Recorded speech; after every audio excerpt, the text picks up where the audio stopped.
IT job కోసం try చేస్తున్నారా? Coding ట్యూటర్లో training తో పాటు స్టైఫండ్ అండ్ 100% జాబ్ గ్యారంటీ. నమస్కారం అండి డాక్టర్ శ్రీ ఆచార్య అనంతకృష్ణ స్వామి గారు. నమస్కారం. అసలు క్లాసెస్ ఎప్పుడెప్పుడు ఉండబోతున్నాయి? చాలా మంది అడిగేది క్లాసుల వివరాలు చెప్పండి అని. ఒకసారి దాని గురించి. మనకి 2024 14th జూలై మనకి హైదరాబాద్లో ఉందమ్మా. అలాగే 28 జూలై బెంగళూరులో ఉంటుంది. 14th ఆగస్ట్ వచ్చి విజయవాడలో ఉంటుంది. 11th ఆగస్ట్ వచ్చి అనంతపూర్లో ఉంటుంది. అలాగే మనకు 25 ఆగస్ట్ వచ్చి మనకు స్పెషల్ క్లాస్ ఉంది. స్పెషల్ క్లాస్ మ్యాక్సిమం అటెండ్ చేసే వాళ్ళు ఒక రెగ్యులర్ క్లాస్ అటెండ్ చేసే ప్రయత్నం చేయండి. చేస్తే మీకు స్పెషల్ క్లాస్ చాలా బాగా అర్థమవుతుంది. అలాగే 1st సెప్టెంబర్ వచ్చి విశాఖపట్నంలో ఉంటుంది. అలాగే 8th సెప్టెంబర్ వచ్చి తిరుపతిలో ఉంటుంది. అలాగే మన 15th సెప్టెంబర్ వచ్చి మళ్ళీ రాజమండ్రిలో ఉంటుంది. ఏదైనా క్లాసెస్ వీలైన తొందరగా ఎన్రోల్ చేసుకోండి. నమస్కారం డాక్టర్ శ్రీ ఆచార్య అనంతకృష్ణ స్వామి గారు. నమస్కారం. 642వ మనీ మంత్ర వీడియో. సో ప్రీవియస్ వీడియోలో మీరు చెప్పినటువంటిదే అంటే స్పిరిచువల్ పరంగా మనం చూసేటువంటి విధానం ఏ విధంగా ఉంటుంది, సైన్స్ మనకి అది ఏ విధంగా రియాలిటీలోకి తీసుకొస్తుందని చెప్పడానికి ద బెస్ట్ వీడియో చెప్పారు. అంటే మనం ఇచ్చేటువంటి డిజైన్ అది మన జీవితాన్ని ఆలోచనల నుంచి బయట రియాలిటీలోకి ఏ విధంగా చూపిస్తుంది అనేటువంటి చెప్పడానికి గ్రేట్ ఎగ్జాంపుల్ ప్రీవియస్ వీడియోలో మనం చూసాం. సో ఈ వీడియోలో ఏం చెప్తున్నారు? మనకి ఒక పిల్లాడు ఉన్నాడు, ఏడుస్తున్నాడు. ఎంత మనం చేసినా అబ్బాయి ఏడుపు మానట్లేదు. తల్లి తీసుకొని తన గుండెలకు అత్తుకుంది. అక్కడ అత్తుకున్నప్పుడు మెల్లిగా మళ్ళీ ఏడుపు మానేసి హాయిగా సేద తిరగడం జరుగుతుంది. ఓకేనా? ఒక ప్రియుడు ప్రియురాలు వాళ్ళు కూడా అంతే. ఇక్కడ గుండెల్లో ఇట్లా తల పెట్టుకోగానే సేద తిరగడం అంటే ఇక్కడ హృదయస్థానంలో. అలాగే ఒక తండ్రి కూతురు ఏదైనా బాధ ఉంది, ఆ బాధలు ఓదార్చడానికి ఆ కూతురు దగ్గర తీసుకున్నప్పుడు ఆ రిలాక్సేషన్ వస్తుంది. ఎక్కడ రాని ఆ యొక్క రిలాక్సేషన్ ఇక్కడనే పెట్టుకుంటే ఎందుకు వస్తుంది? మనం ఇంతకుముందు చెప్పుకున్నాం కదా, విశ్వశక్తి ఏదైతుందో అది నీ హృదయ కుహారంలో ఉంటుందని చెప్పబడింది. ఉపనిషత్తులో చెప్పబడింది. నీవార శోకవర్ధన్వి ఉద్దుల్లేకేవా బాసురా. అర్థమైందా? అంటే అది ఒక బాసురం లాగా ఇది హృదయ కుహారం అంటాం. గుండె కాదు, గుండె వేరు మళ్ళీ హృదయ కుహారం వేరు. దీంట్లో అది ఎలా ఉంటుందంటే ఆ విశ్వశక్తి అనేది ఒక బాసురం లాగా ఎప్పుడు కూడా మెరుస్తూ ఉంటుంది, మండదు. బాసురం మండుతుంది, ఇది మెరుస్తూ ఉంటుంది, ఒక కాంతిని వెదజల్లుతుంది.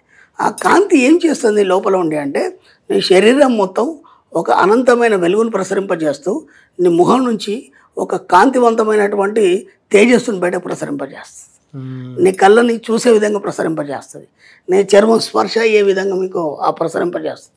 అవన్నీ అనుభవాన్ని కలుగజేస్తుంది. ఎవరు ఇదంతా చేసేది? నీకు తెలియకుండా నీ హృదయ కుహరంలో ఉన్నటువంటి ఒక విశ్వశక్తి. మరి నీ హృదయ కుహరంలో అది ఎప్పుడు వచ్చిందయ్యా అంటే నువ్వు తల్లి గర్భం నుంచి బయటికి రాగానే ఆ శిశువు యొక్క మాడు కూడుకొని ఉండదు. దాదాపు 5 నుంచి 7 సంవత్సరాల మధ్య వరకు ఆ పిల్లడు మాడు పూర్తిగా కూడుకొని ఉండదు. ఒక సూక్ష్మమైనటువంటి ఒక వెండి తీగ అనేది విశ్వానికి వాళ్ళకి కనెక్ట్ అయి ఉంటుంది. ఎప్పుడైతే తల్లి గర్భం నుంచి బయటకు వస్తావో అనంతమైన ఆ విశ్వశక్తి నీ మాడు నుంచి హృదయ కుహరంలో ఫిక్స్ అయి ఉంటుంది అది. కాబట్టి మనకి ఇదంతా తెలియదు. దాన్నే మనం ఏమేం చెప్తారంటే దాన్నే బ్రహ్మ అంటారు, దాన్నే విష్ణు అంటారు, లేకపోతే ఇంకా దాన్నే ఇంకేదో శక్తులు అంటారు.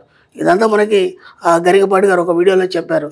అది నా సవాలు కూడా పరిశోధన చేసి ఏమన్నారంటే ఆ హిందువులు దేవుడు అంటారు, అది అదేనేమో ఆ విశ్వశక్తి, అంతకంటే మేము ఏం చెప్పలేమన్నారు. ఇదంతా ఎప్పుడు చెప్పారు? ఇదంతా వేదంలో ఉపనిషత్తుల్లోనే చెప్పారు. మరి విశ్వం ఎక్కడ ఉందని మనం ఇప్పటిదాకా ఎంతో ఎత్తుక్కున్నాం. ఎక్కడో లేదు విశ్వం నీ లోపలనే ఉందనేది ఇప్పుడు తెలిసింది మనకి, మన క్లాసుల ద్వారా వీడియోల ద్వారా. అంటే మనం ఏది కూడా ప్రూఫ్ లేకుండా మాట్లాడాం కదా. కాబట్టి ఖచ్చితంగా విశ్వశక్తి ఎక్కడ ఉందంటే నీ లోపలనే ఉంది. ఆ విశ్వశక్తిని దేవుడు అనొచ్చు, ఇంకేదన్నా కావచ్చు. ఇప్పుడు నువ్వేం చేస్తున్నావు ఆ విశ్వశక్తిని అంటే ఊరికాల నీ లోపల ఉందని తెలియజేయడం తప్పు. ఇంకా నువ్వు కొత్తగా దాని గురించి ప్రయత్నం ఏం చేస్తలేవు. అందుకే మనం ఏం చేస్తామంటే నీ లోపలికి నువ్వు తొంగి చూడు.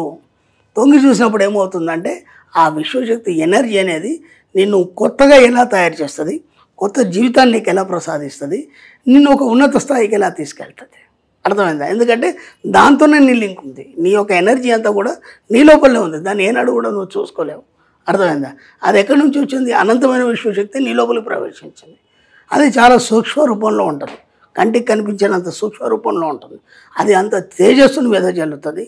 నీకు ప్రపంచంలో ఒక గొప్ప స్థాయికి కూడా తీసుకెళ్తుంది ఎప్పుడు దాన్ని నువ్వు గుర్తించినప్పుడు. ఇప్పటివరకు మీరు దాన్ని గుర్తించలేదు. అందుకే ఈ ఆర్థిక ఇబ్బందులు, ఈ సమస్యలు, వీటన్నిటిలో మీరు కూరుకుపోయి ఉన్నారు. ఎప్పుడైతే ఆ విశ్వశక్తిని మీరు గుర్తించి ఆ విశ్వంతో మీరు మమేకం అవుతారో మీకు అనేక సంపదలు, ఐశ్వర్యం, డబ్బు అన్నీ పుష్కలంగా రావడం మొదలవుతుంది. ఇక్కడ మనం ఏం చేస్తామంటే మన సబ్జెక్ట్లో మొత్తం సబ్జెక్ట్ అంతా మనం ఏదైతే ప్రాక్టీస్ చేస్తుంటాం, అఫర్మేషన్ చేస్తుంటాం, ఇవన్నీ చేస్తూ మనీ మెడిటేషన్ చేస్తాం. మనీ మెడిటేషన్ చేసినప్పుడు ఏమవుతుందంటే ఆటోమేటిక్గా మీ గుదస్థానంలో ఉన్నటువంటి మూలాధారం నుంచి ఒక ఎనర్జీ పాస్ అవుతూ పైకి వెళ్తుంటుంది. పైకి వెళ్ళి ఎప్పుడైతే విశ్వశక్తితో కలుస్తుందో ఈ విశ్వశక్తితో పాటు అనంతమైన విశ్వంలోకి కనెక్షన్ ఏర్పడుతుంది ఒక తరంగాల ద్వారా. అప్పుడేమవుతుందంటే అనంతమైన విశ్వంలో మీరు ఏదైతే కోరుకుంటారో అవన్నీ భౌతిక రూపంలో మీకు అందజేయడం జరుగుతుంది. చాలా సింపుల్ థియరీ ఇది. కొద్దిగా పరిశీలిస్తే కొద్దిగా లోతుకి వెళ్ళినప్పుడు ఇవన్నీ మనకు అర్థమైపోతాయి. ఇది ఎవరు చెప్పాల్సిన అవసరం లేదు. ఇదంతా ఎలా అవుతుంది, మనం కోరుకునేవి ఎలా సాధ్యమవుతున్నాయంటే మెయిన్ కారణం మీ యొక్క విశ్వశక్తి మీకు పనిచేసి మీకు కావాల్సినవన్నీ సమకూర్చడం జరుగుతుంది. అది మీ లోపలనే ఉంది. అది మీరు గుర్తించినంత మట్టుకు ఇలాగే ఉంటాయి పరిస్థితులు. ఎప్పుడైతే గుర్తిస్తారో అన్నీ మీరు పొందడం జరుగుతుంది. ఎంత ఈజీ ఉంది సబ్జెక్ట్. దాన్ని వదిలిపెట్టేసి పనికిరాని అని మనం ఆలోచిస్తాం. బయట వ్యవహారాలు, సమాజపరమైన వ్యవహారాలు, ఇది ఎలా అది ఎలా ఇవన్నీ పక్కన పెట్టేస్తాం. కొన్ని రోజులు మౌనం వహించండి. ఒక్కసారి మీ లోపల మీరు పరోక్షించండి. అనంతమైన శక్తి ఏమేం చేస్తుంది అనేది మీకు అర్థమవుతుంది. దాని యొక్క సపోర్ట్ తీసుకోండి. బ్రహ్మాండంగా ఎదగండి, బాగా సంపాదించండి. బా మాట్లాడుతుంటే లోపల నుంచి ఒక ఇన్నర్ స్పిరిచువల్ వాయిస్ ఒకటి వినిపిస్తూ చెప్తూ ఉందన్నమాట. మనిషి మైండ్ ఫిల్టర్ అయిపోయిన తర్వాత ఎలాంటి స్టేట్ ఆఫ్ కామ్ మైండ్కి వెళ్ళిపోతూ ఉంటుందో అలా ఆధ్యాత్మిక చైతన్యం అంటే అది మనం ఏం చేస్తున్నామంటే మన వీడియోల ద్వారా ఆధ్యాత్మిక స్పిరిచువల్ సైన్స్ అని చెప్తున్నాం మనం. ఆధ్యాత్మిక చైతన్యం అంటే మన పూజలు, పునస్కారాలు, దేవుళ్ళు ఇవన్నీ కాదు, మూఢనమ్మకాలు చాలా అసలు పక్కన పెట్టేసి నీ లోపల ఏలాంటి ఎనర్జీ ఉంది దాన్ని ఎలా ఉపయోగించుకోవాలి. సింపుల్. నువ్వే దేవుడు అని చెప్పబడుతుంటే స్పష్టంగా, నువ్వే గురువు అని చెప్తుంటే, నువ్వే ఒక జ్ఞానం, ఇంత గొప్ప జ్ఞానం నీ లోపలనే ఉంది. ఏనాడు నువ్వు వెలికి తీయలేదు. ఐన్స్టీన్ ఏం చేశారు, చనిపోయిన తర్వాత తన మెదడుని తీసుకొని పరిశోధనలో పెట్టారు. ఇంత ఐక్యూ ఇతనికి ఎందుకు ఇలా వచ్చింది అనేది. ఏం లేదు, మామూలు కామన్ మెదడు లాగానే ఉంది అది కూడా, దాంట్లో గొప్ప ఏం లేదు. మరి ఇంత ఐక్యూ ఎలా వచ్చిందంటే జస్ట్ తనకున్న సబ్ కాన్షియస్ మైండ్కి పని చెప్పడం వల్ల ఆయన అంత గొప్ప సైంటిస్ట్ అయ్యాడు, అంత ఐక్యూ పెరిగింది అంతే. మీ లోపల ఉన్న ఆ యొక్క అనంతమైన శక్తికి మీరు పని పెట్టినప్పుడు ఐన్స్టీన్ మించిపోతారు మీరు. ఏముంది అంటే మన క్యాల్కులేషన్ ఐన్స్టీన్ తెలుసు, అంతకుముందు మన ఋషులు మునులు యోగులు చేయలేదా? అంతకంటే గొప్ప పనులు చేస్తారు కదా వాళ్ళు. మరి వాళ్ళని మనం ఎందుకు గుర్తించాం? వాళ్ళు అందరూ చేసింది ఇదే కదా. తన లోపల ఉన్న విశ్వశక్తిని గుర్తించారు. అంత గొప్ప యోగులు, ఋషులు, మునులే ఎన్నో కొత్త కొత్త విషయాలు కనిపెట్టారు. మీరు చేయండి, మీరు అయిపోతారు.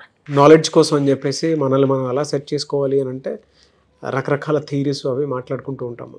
ఏదన్నా సరే స్పిరిచువల్ పాయింట్ ఆఫ్ వ్యూ నుంచి వచ్చేటప్పుడు ఆర్థిక చైతన్యం తీసుకురావాలనుకున్నా, లేదంటే అంత అల్లరి చేసి ఏడ్చిన పిల్లవాడు కూడా తల్లి హృదయస్థానంలో పెట్టుకోగానే ఎందుకు నిశ్శబ్దంగా అయ్యాడు? ఎంతమంది ఆ అబ్బాయిని ఓదార్చినా ఆగలేడు.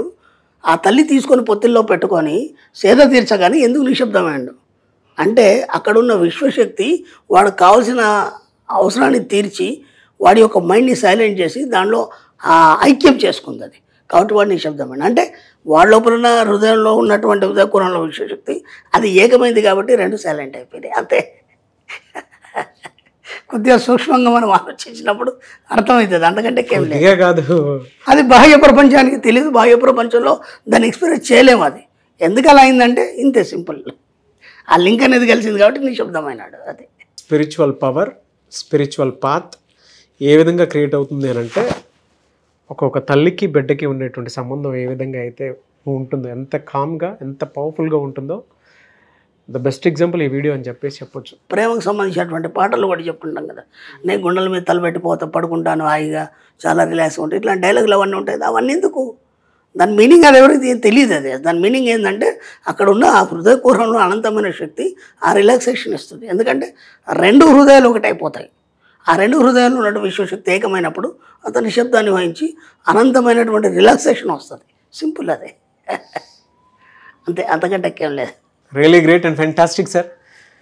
థ్యాంక్ యూ అండి. Thank you so much doctor Shri Acharya Anantakrishna Swami గారు. థ్యాంక్ యూ అండి.